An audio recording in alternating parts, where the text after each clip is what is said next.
So this wasn't a game 7 we wanted, hoped for, or even expected. But two major takeaways from this disaster on the Bucks side was how bad they needed Middleton and how dangerous the Celtics can be when they're just firing on all cylinders, man. They were looking like the Warriors out there. Nah, for real, man. It's not the trilogy we wanted, but we got a hell of a sequel next round.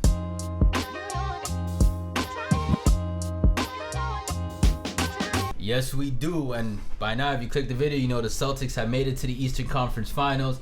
And if you don't know or you forgot or you just want to be reminded, the Heat and the Celtics face each other 2 years ago, or 3 years ago now. In the bubble. No, 2 years ago. Yeah. Seems like yesterday. Tight. Yeah. Yeah, especially during that timeline, man. What a weird year for sports, right? Yeah, for real. And stocks are looking like that right now, actually. Pandemic level stock. Tight. The pandemic. Good time to buy it. Good time to buy it. Buy the dip. And maybe put your money on the Celtics. I don't know. But yeah, the Heat and the Celtics faced 2 years ago. It was a very feisty finals. Heat won in 6, and now they're back at it again. So we're getting a sequel. 2 out of 3 in 3 years, or two out of 2 years. Yeah, technically second time 3 years. in 3 years. Yeah, and 3 seasons. Yeah. 3 seasons. There you go. In 2 out of 3 seasons, they're back at it again. Yeah. And bro, it's just amazing because now there's a legitimate rivalry because it's the same core, guys. It's the same core. You know, the only major difference now is Brad Stevens isn't on the other side. But he's just not a coach. He's just a GM now. Which, based off how the Celtics are doing well this playoffs, maybe Brad Stevens is a better GM than a coach. And I did see someone tweet that maybe Brad Stevens was the problem all along. Now, I wouldn't go as far to say that yet, at least. Maybe if they win a championship or if they start really dominating the next few years with this core. But I do think that's too far to say, but it is safe to say that possibly the guy is just a better executive than coach. Maybe, but credit to Coach Udoka, done a masterful job. Yes. He got past the Nets when few people were giving the Celtics, they were writing them off, saying, the Nets are going to prove that upset. And they took out the defending champions. The Bucks as well. I said this before. And even with them missing Middleton, man, a lot of people are still siding with the Bucks. They put up one hell of a fight. Yes. When it comes to that. A big credit does go to Jason Tatum as well, because he's broke through that ceiling, man. I'll give it to him. I've been saying this now throughout this playoff run. I've always criticized how inconsistent the Celtics, but largely Tatum can be. But no, he's showing up now. He's showing up. Yep. There's no bullshit on that no more. Like he's here, which to me signifies, I don't know if everyone's gonna agree with this, that when it comes to the Heat and Celtics, I think Jason Tatum may be the best player on the court when you consider both sides. We shall see. We are going to be doing a series preview for Heat versus Celtics in a separate video. Which I want to say, whether you're a Bucks fan, Celtics fan, Heat fan, just a fan in general, basketball fan in general, we have been doing reactions to every single game in the playoffs right after. It's been tortured, but hey, we do it for you guys, and thanks to that hard work. Like basketball. And thanks to that hard work, we have finally crossed 1,000 subscribers. We did it, guys. We're at 1,000 subs, which, if I'm not mistaken, we can't monetize the channel yet. I know some people think it's like, no, you got to reach the watch time. Yeah. So, let our 20-plus minute videos play out. All right. But I think we can go live now. I'm not sure. I think so. And if we can, I think there may be some games we put on live on this YouTube channel. If you guys want to jump in, for that and stay tuned for that. Yeah, hit that sub. We'll definitely be talking shit during those games. Hit that bell so you get notifications. That way, hey, after a game, you already know it's a BT reaction. And what was I going to say? Like Kobe says, job's not finished. We still got a long way to go in the growth of the channel. We want to see you there. I wanted to bring something up. Whatever. I never do this. Oh, shit. What? Oh, man. What the fuck? You know what it is. Damn. Okay. There's like the first time in BTD history that this man has like, I know, right? Like, one up. I'm like, oh, okay. He's like, no, fuck this shit. We're ready to retire. Type shit. So this is not a sponsor, guys, obviously. But I just got to shout this out because he brought up Kobe. I just think this was really cool. So check this out. Maybe I'll do a separate video on this. Mamba Forever Strawberry Grape. Yeah, this is a body armor drink, and it's a special dedicated flavor for Kobe. Check that out, man. That is beautiful. I had to cop it. I saw it at Target. And for those who don't know, Kobe was a very early investor in body armor, and he actually made a ton of money because of that investment. Like I said, he was a pretty early investor into the company / brand, and I just thought it was really cool. So yeah, I just had to share that with y'all. Like I said, BTD, man. We talk everything about ball, or we talk deep about ball, but that includes anything. Yeah. But all right, let's get back into this game. Actually, speaking of Mamba mentality, Tatum's showing some Mamba mentality. Absolutely. Giannis had his thing with Kobe, so it all ties in. All right. So there was a lot of moments that went on in this Game 7 before Boston made this into a blowout in the fourth quarter. It sucks that happened though, because like Game 7s are some of the dopest parts. There's even like this tweet. Maybe I'll put it if I can. I think I bookmarked it. I'm not sure. Of like NBA Game 7s are the best games across all sports. Now, I don't know if I can necessarily agree with that, but I semi-agree with that because it's an elimination game. And in basketball, we don't have a lot. I mean, yeah, like there's eliminate, like 3-1s or whatever. But like when it's like toe-to-toe, 3-3, one done final game, and both teams have been evened out in this series, it's just special. And I really hoped, because these two teams have had so many games go down to the wire. And then like D game, it just fucking slipped away. And I was a little worried that might happen. I think I mentioned the Game 6 reaction. Like, Celtics are going to come out swinging, and this might end up being like not a close game, but I would have not expected, what was it, 28 points. I kind of had a feeling, I say like towards the third quarter, that if the Bucks are going to make the comeback, because I did tweet it, that the Bucks have at least one comeback in them in this game. But when Tatum got his fourth foul around the 10-minute mark, I was already getting a bad feeling for the Bucks that they were not going to come back. Tatum, he did a nasty alley-oop to Jaylen Brown, which extended their lead from 10 to 13. That was before he got his fourth foul, if I'm not mistaken. But I was seeing that, man. They were that in sync, man. I'm like, the Celtics are going for that fucking kill, man. Like, no, they are, and good on them. Honestly, if they put their foot off the pedal, when you got a player like Giannis and a squad like the Bucks, the repeating champs, you can't allow that. You simply can't. And something we haven't touched upon, it's like, yo, the Boston Celtics just dethroned the NBA champions. Think about that. That's crazy. Defending champs, man, like freaking crazy. But one thing I do want to point out is I don't want to say it was a disappointment on Giannis's part. Oh, I think I know what you're gonna say. But it's just like, at this stage in his career, with everything he's been through, I'm a little surprised that he ended up playing like this. But it's the fact that he was visibly frustrated, and you can see it with his style of play. The key indicator for that frustration for me was he was missing a lot of close shots and layups that usually the guy would make. And those layups, those shots were missed, if you paid attention, because he was going a little too strong. Like if it was a hook, if it was it was just throwing the ball a little too hard, and it was just bouncing too hard off the basket, off the backboard, off the rim. And it's like, where was that nice touch that he's developed at this point, where it's like, okay, boom, it'll just fall in, it'll just fall right.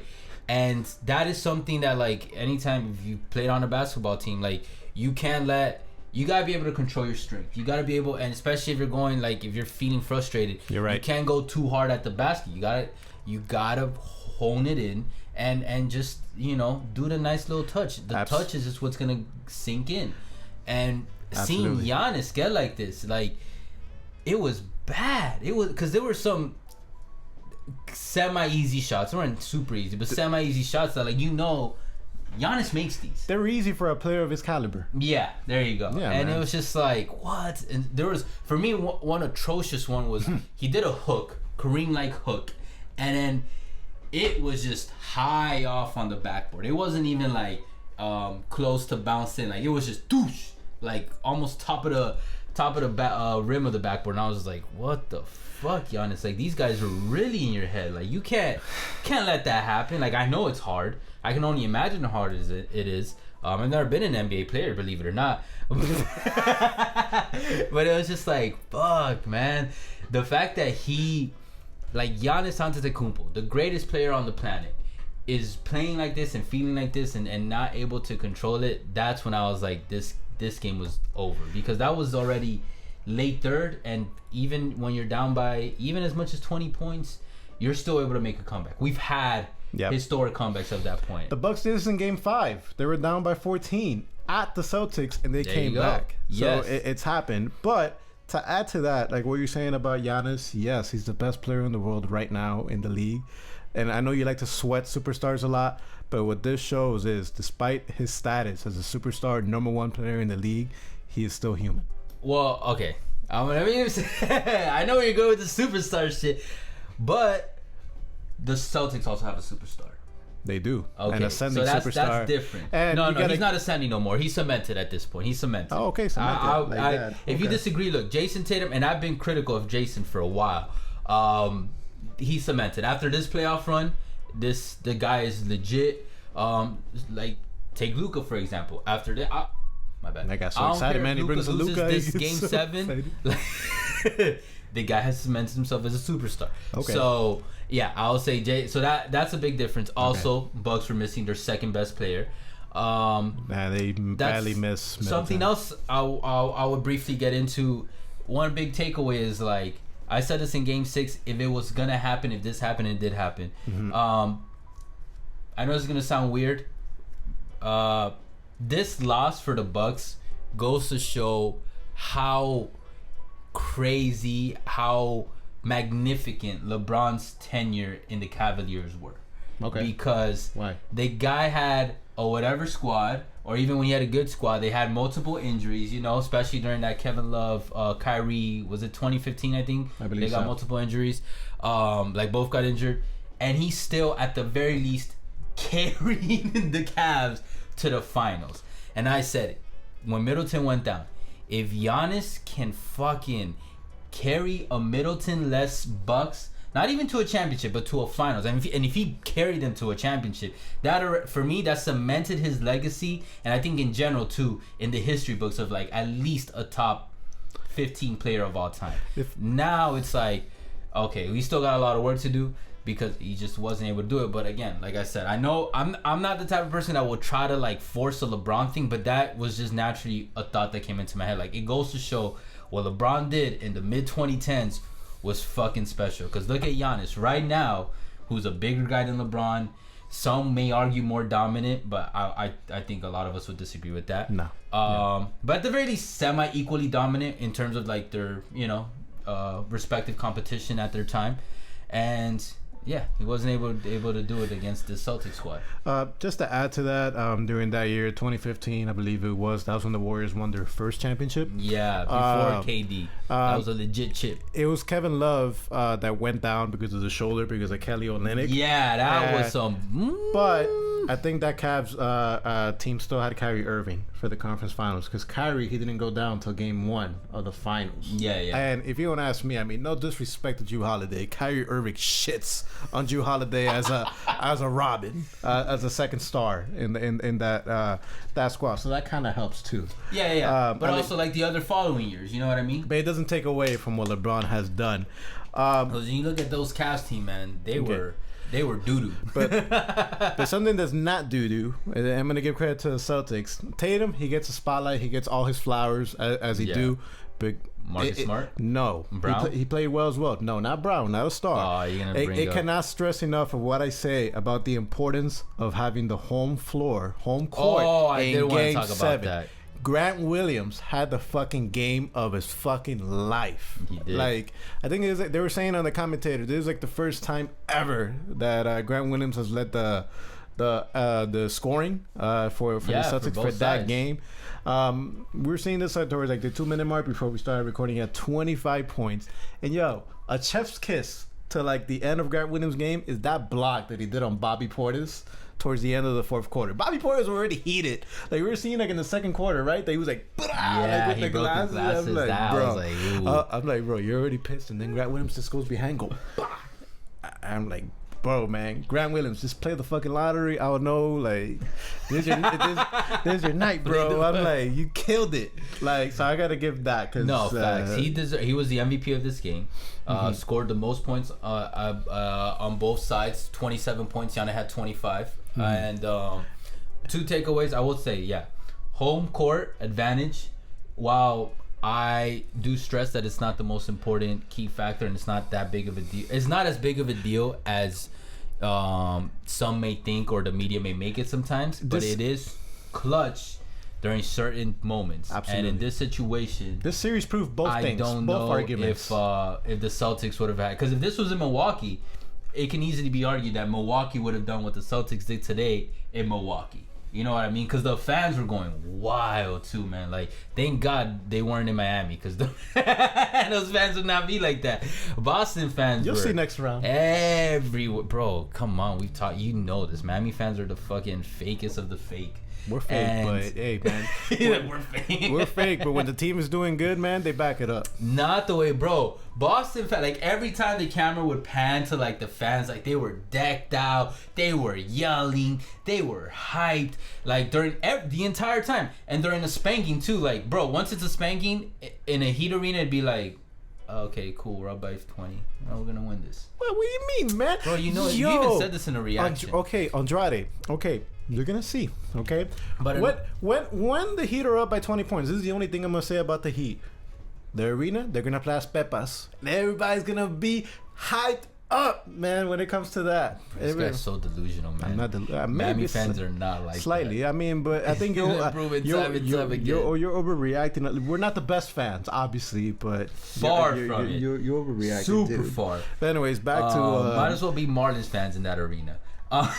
Those don't but exist. Another takeaway. I think I'm the only Marlins fans in existence. Another takeaway is Grant Williams proves how important it is to have role players that can have special moments. Yeah. We've seen that time and time again. And there's a Williams, a Al template Horford to winning championships. Usually it's you need at least one superstar, one defined superstar. You need veteranship, like experience. Very rarely is it a team that has never had a deep playoff run or never won a championship. Obviously, quality organization. Yep. And then good. A Robin. You almost always need a second star, top tier. Yeah. And role players, like those role players, they're like the glue that puts everything together. And you need role players that stick to the roles and do phenomenal whatever you decide the role is, and can have special games. Like, how many times have we seen? I mean, look at Al Horford. You think they expected Al Horford? No. But Al Horford, if it wasn't for Al Horford, I don't know, we'd be talking about the Celtics like this right now, or no. they would have won. And then today it was Grant Williams.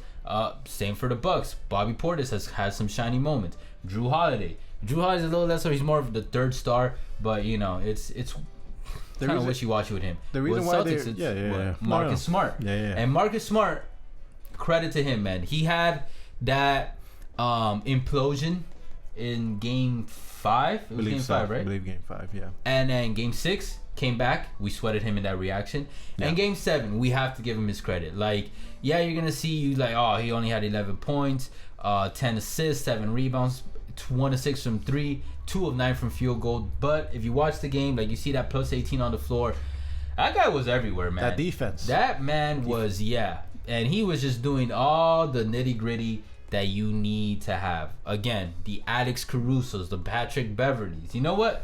Forget them. Now we should just start calling in the Marcus Smarts of the NBA. Forget Alex. Forget Patrick. Let's just start calling them the Marcus Smarts of the NBA. This and Caruso, the GOAT, man. Come on, man. Jeez, man. What's next, man? They're going to insult the White Mamba? No, it's actually pretty cool, the White Mamba. The White Mamba, in my opinion, is Jason Williams. White chocolate, baby. Nah, man. White Mamba, man. It's he keeps it real, man. Like, when you hear him, like, doing his analysts for podcasts and those things, man, it's like, I love him, man. But, Shit, man. Like, what are your final thoughts of this series overall? Like, was this like the best playoff series like of all time that you were saying? Look, man. No, I didn't say of all time. That was when I was talking shit. But I did say this was the best playoff and gonna be the best playoff series of this year. Okay. I think though recency bias is gonna play into it, and I think because of the way this Game 7 ended, people are going to forget how fucking good these two teams were with each other, going back and forth, like a ping pong tennis match. So I feel like this game kind of tainted the legacy of what the series could have been in the NBA history books. But in my opinion, yes, right now still the best playoff series of this 2022 playoff season. But yeah, I would say because of the way Game 7 ended, it leaves the door open that one of the conference series or even the finals may end up being the best one. But if this Game 7 came down to the wire, you know what I mean? And then like Tatum or Brown or Giannis or like anyone just had to make like a game-winning shot, or it went to overtime, and then it would have been like, okay, this would have been cemented as the best series of this postseason, no matter what. But now, leaves a little room for improvement. For improvement. There you go. I think we're gonna get that in the conference finals, man. We're gonna get two first-class organizations, very similar philosophies. They have stars in their own right. They got a superstar in Tatum. You got that rivalry with Bam and Tatum. Yeah, they're boys. They were boys, and they legit. There's a lot of good. They love each other, but when you love your boy, it makes competition even better because you can go all out, and at the end of the day, still kiss each other. It's gonna be exciting, man. But Bucks fans, how y'all feeling, man? One big takeaway. Look, I'm just gonna call it early. Bucks, you guys know you guys are gonna come back next year. Yeah. Giannis is gonna have a chip on his shoulder, and I am very excited. I'm actually very excited to see what Giannis does moving forward, because, like Embiid, it's fuck. I'm a little scared for the Eastern Conference next year. You know what this reminds me of a little bit for the Bucks? It reminds me. Middleton's gonna come back. The Spurs? No, this reminds me of the 2009 Boston Celtics. This is the year after they won the championship. It looks like things were going well for them in the playoffs until KG got that injury that got him out of the playoffs. I think the Bucks are gonna bounce back similar to the. I was gonna say because those Celtics didn't bounce back and make it to the finals next year. Obviously with a healthy Middleton, barring he said make it to he said fuck the Heat. I'm shocked. Barring what happens in the off season, because Pat Riley, shit. That's true. The off season, Donovan Mitchell's out there. Yeah, Giannis gonna come back with that chip. Middleton's gonna come back with that chip. I expect how old is Holiday now? I forgot, but Holiday I'm expecting to come 30, back. 31. So he's still young-ish. And then I would keep Portis. I would. Bobby Portis, but I would make some moves. I think it is time. I'm a little disappointed that we did not see Ibaka play. I thought Ibaka could have been a potential key role player for them in moments in the playoffs. Maybe 3 years ago. But they didn't even give it a shot. But I think that's the biggest thing Bucks got to do. We'll do an off-season video separate for each team. Yeah. But that's really all they got to do. And Celtics, man, you guys are. If the Celtics win the championship, it's gonna be such a beautiful story narrative of literally a couple months ago, we were talking about breaking up the duo. Yes, ending this process, the Celtics process, and fast forward, literally 3 to 4 months later, and you guys are in the Eastern Conference Finals. Probably going to be the favorites in terms of Vegas odds against the Heat. I'll give you that. And it's just wow, the future's looking bright of making the and Jason Tatum is now a cemented, after this play, everybody's going to be Tatum is now undeniably a top 10 player in the league. Yep, I think I feel okay. Bold take. Confident in saying that. I'm trying to think. I'm off the top, but top 10, yeah. A lot of people have aged out. A lot of people have been injured out. Overall, I don't know where the fuck Kawhi's been, and it just proves with Kawhi that we're not. That just proves that thing that you said about Kawhi. We're never gonna hear from that man when he retires. Tatum, bro, he's entering his peak. He's only 19. I'm just kidding. He's only 20? He's what, 24, 25? So like this man is entering his full-grown man stage, man. I feel like that man's been 21 forever. Yeah. And then with Brown on his side and this coach and just future's looking bright. Now we'll just take it day by day. And we'll see what happens. But anyways, guys, appreciate all the love and the hate. You guys already know. Facebook, Twitter, TikTok, Instagram, all podcast streaming platforms. We'll catch you guys soon. For now, later. Care.